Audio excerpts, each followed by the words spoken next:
남북 고위급 회담이 오는 29일 판문점에서 열립니다. 남북 정상회담 준비를 위한 사전 접촉 차원인데요.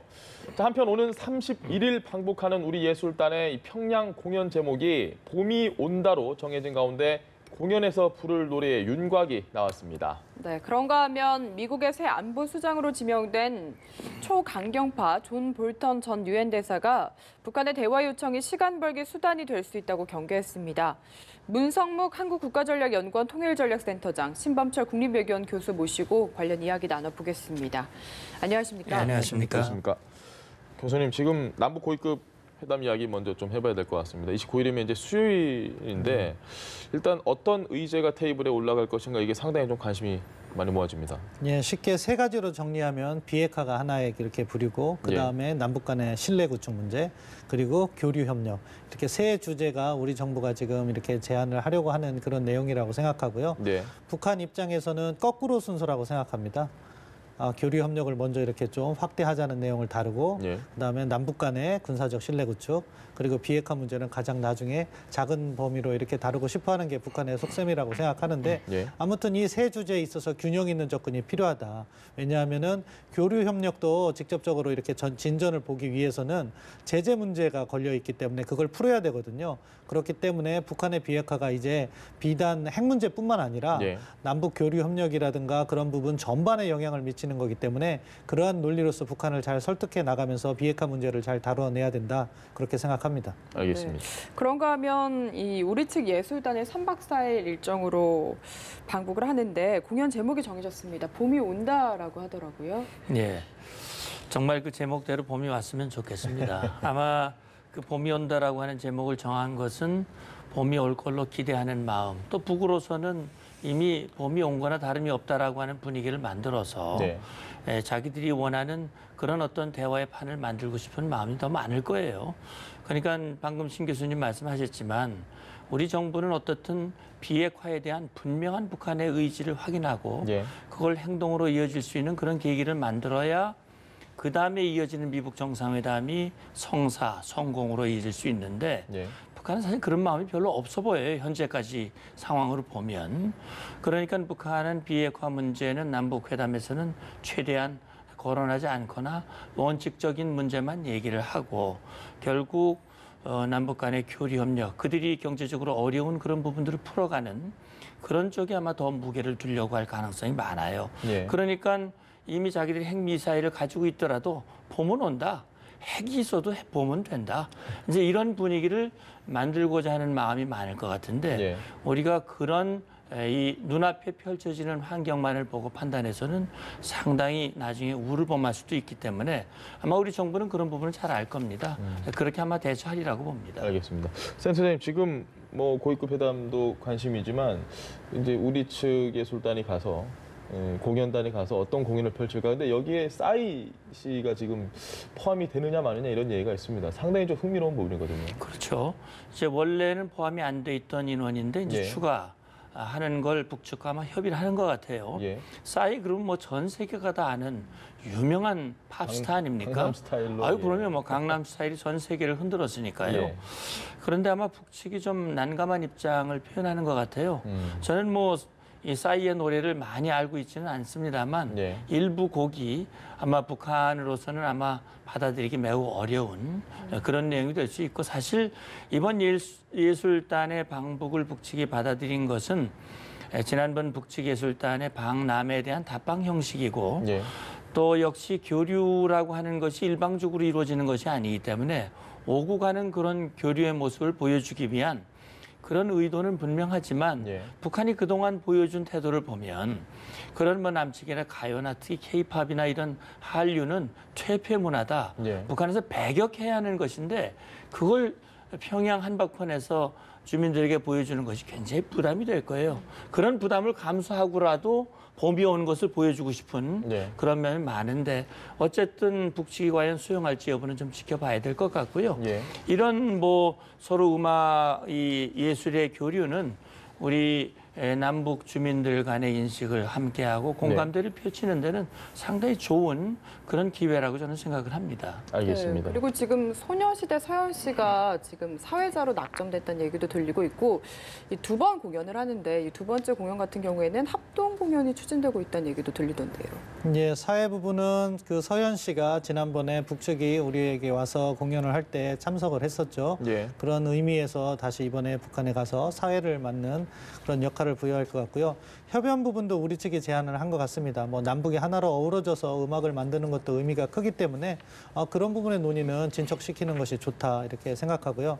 싸이 관련해서 한 가지만 더 말씀드리면은 싸이는 이렇게 어떻게 보면은 일반 아이돌과 달리 노래에 메시지가 있습니다. 예. 일부 메시지는 뭐 자유주의, 어떤 건 뭐 선정적인 건 있지만 어떤 부분은 개인의 개성을 상당히 강조하는, 예를 들어서 챔피언 같은 노래는 소리 질리는 당신이 챔피언이다 이런 식으로 하는 건 북쪽으로서 상당히 경계해야 될 메시지이기 때문에 네. 그래서 아마 조율이 조금 쉽지 않은 것 같습니다. 알겠습니다. 주제를 좀 바꿔서 저희가 미국 분위기를 살펴봐야 될 것 같습니다. 지금 워싱턴이 아주 시끄럽습니다. 존 볼턴 NSC, 그러니까 국가안보회의 보좌관이 지금 좀 구설수는 아니고 앞으로 어떻게 좀 할 것인지 긴장하는 분위기라고 해야 될까요? 지금 워싱턴 분위기를 좀 이야기를 해주셔야 될 것 같습니다. 그렇죠. 사실 미북 정상회담을 앞두고 중요한 외교안보 이 수장들을 바꾸고 있는 거거든요. 네. 지난번에 틸러슨 장관도 폼페이오 CIA 국장으로 교체 결정을 했고 예. 사실 그동안 솔로만 나돌던 맥메스터 이 백악관 안보 보좌관을 이번에 존 볼턴으로 교체를 결정을 했는데 예. 물론 뭐 트럼프 대통령이 자기의 생각과 일치된 그런 보좌관을 뭐 쓰는 거야 우리가 뭐라고 말할 수는 없겠습니다만 다만 그 존 볼턴이 상당히 그동안 그 보여준 예. 그의 말과 그 뭐 언동이라고 그럴까요? 그런 것들이 북한에게는 굉장히 자극적인 그런 운동을 해왔단 말이죠. 특히 뭐 유엔 주재 미국 대사도 했고요. 그리고 미국에 있는 이 대북 또 뭐 외교안보 담당자들 뭐 강경파 네. 또는 뭐 초강경파 그러는데 존 볼턴은 초강경파에 해당되는 그런 인물이거든요. 그러니까 폼페이오 또 이 존 볼턴 그다음에 지금 현재 유엔 미국 대사라고 있는 헤일리 네. 이 삼총사가 모두 아주 강경한 이미지를 가지고 있는 그런 인사들입니다. 그러면 트럼프 대통령이 김정은과 대화를 앞두고 이렇게 강경 인물들을 대폭 이 자신의 참모로 내세운 이유가 과연 무엇일까라고 하는 것들이 궁금하거든요. 네. 존 볼턴 때문에 이제 구설수에 오른다고 하는 거는 아마 미국 내에서도 대화를 중시하는 그런 이제 측에서는 지금 대화를 앞두고 이렇게 하는 것은 이건 부적절하지 않느냐. 예. 오히려 만약에 협상이 제대로 안 되면 미국이 그동안 고려해왔던 대북 군사 옵션으로 가게 되고 과거와 같은 그런 긴장 분위기가 고조되는 것이 아니냐라고 하는 그런 우려들이 있는 건 사실입니다.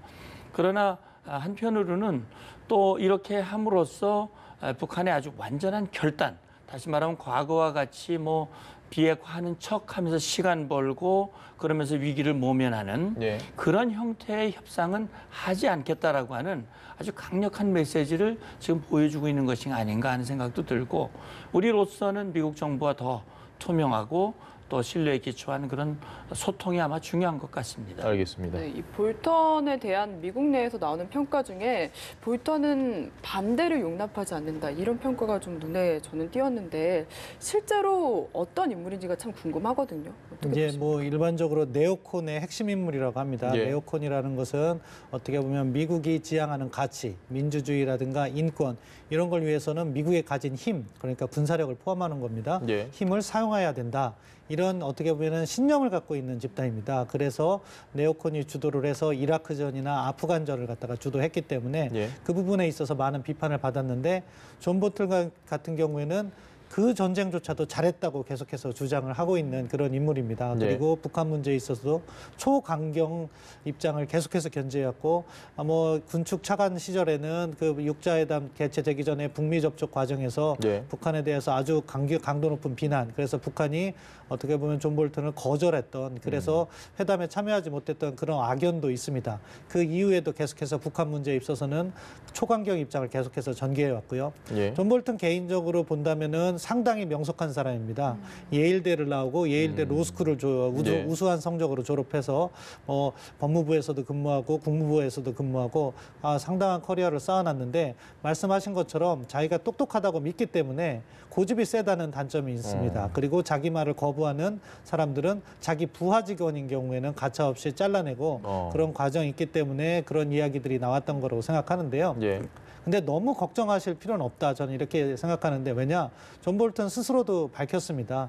나는 대통령의 보좌관이다. 예. 그리고부터 내가 과거에 했던 말은 잊어라. 자기 입으로 그렇게 한 거기 때문에 트럼프 대통령의 지침에 맞춰서 잘 이행할 것이다. 일단 그렇게 생각합니다.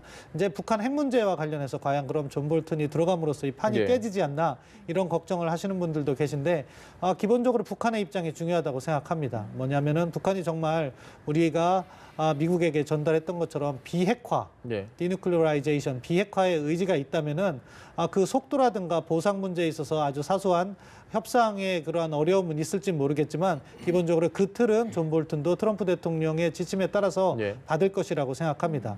그런데 이제 문제는 북한이 만약에 비핵화를 얘기했지만 사실 속셈으로는 좀 시간을 벌려다거나 예. 아니면은 일부 핵무기를 갖고 있겠다 이런 생각을 했다면은 그런 경우에는 이제 존 볼턴과 같은 강경한 목소리가 트럼프 대통령에 의해서 받아들여질 가능성이 높고 그 경우에는 협상이 어려워질 것인데 그렇기 때문에 앞서 처음에 그 남북 관계에 있어서 이제 고위급 회담이라든가 남북 정상회담에 있어서 주제도 비핵화 부분에 있어서 문 장관님께서 이야기하신 것처럼 북한의 진정성 있는 의지를 이끌어내는 것이 중요하고 예. 그럼으로써 이제 미북 대화가 잘 진행될 수 있게 우리가 여건을 조성하는 것 또한 매우 중요하다고 생각합니다. 그 시청자분들이 좀 궁금하실 수 있는데 교수님 지금 이 NSC 보좌관이라는 자리가 지금 뭐 국무장관도 있고 국방장관도 있고 미국에도 뭐 장관들도 많지 않습니까? 근데 이 자리가 외교안보 수장이라고 부를 만큼 어떤 자리인지 좀 설명을 해주셔야 될 것 같습니다. 미국의 같은 경우에는 각부 부처 장관이 상당히 독립적인 지위를 가지고 부처를 운영하는 경우도 있습니다. 예. 그렇기 때문에 틸러슨 국무장관 이번에 해임됐지만 작년 내용을 보면 트럼프 대통령과 다른 목소리를 가끔 내기도 하고 예. 매티스 국방장관도 다른 목소리를 내기도 합니다. 네. 그러니까 장관의 자율성은 우리나라보다 조금 더 보장돼 있다 예. 이렇게 보시면 되는데 이 정책을 조율해서 대통령께 어드바이즈하는 사람 그러니까 말씀하신 국가안보보좌관 미국에서 내셔널 시큐리티 어드바이저라고 하는데 상당히 중요한 영향력을 지닙니다. 왜냐하면은 그 사람이 종합적인 보고를 해서 대통령의 귀를 잡고 있기 때문에 그 말을 듣고 대통령이 최종 판단을 하는 경우가 많습니다. 그래서 헨리 키신저라든가 브레진스키 이렇게 미국의 정말 유명한 학자 겸 정치가 겸 어떻게 보면 전문가들이 국가안보보좌관을 통해서 대통령을 보좌했고 그래서 미국의 세계 전략을 만들어내는 그런 역할을 했습니다. 존 볼턴이 과연 어떠한 역할을 할지 아직은 모르겠습니다. 왜냐하면은 트럼프 대통령은 자기 스스로 밝힌 것과 같이 예. 나는 명석해서 보좌관의 도움이 필요 없다 이런 이야기를 한 적도 있거든요. 그래서 존 볼턴의 어드바이저를 얼마나 귀담아 들을지는 아직 예단할 수 없습니다.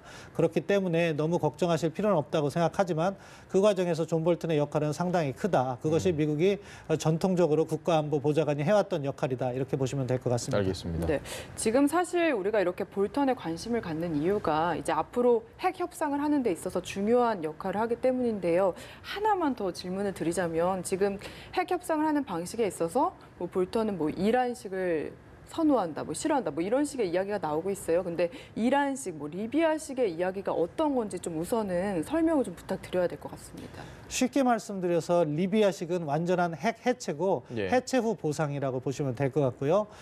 이란식은 핵 동결이고 동결과 함께 보상이 되는 거다. 예. 이렇게 보시면 되는데 존 볼턴이 리비아식을 좋아할 수밖에 없습니다. 왜냐하면 자기가 국무부 군축 차관 시절에 주도를 했었거든요. 그래서 리비아 같은 경우는 완전히 핵을 해체해서 그 시설조차도 미국에 이전을 했습니다. 예. 그렇게 해서 완전한 해법이 된 거고요.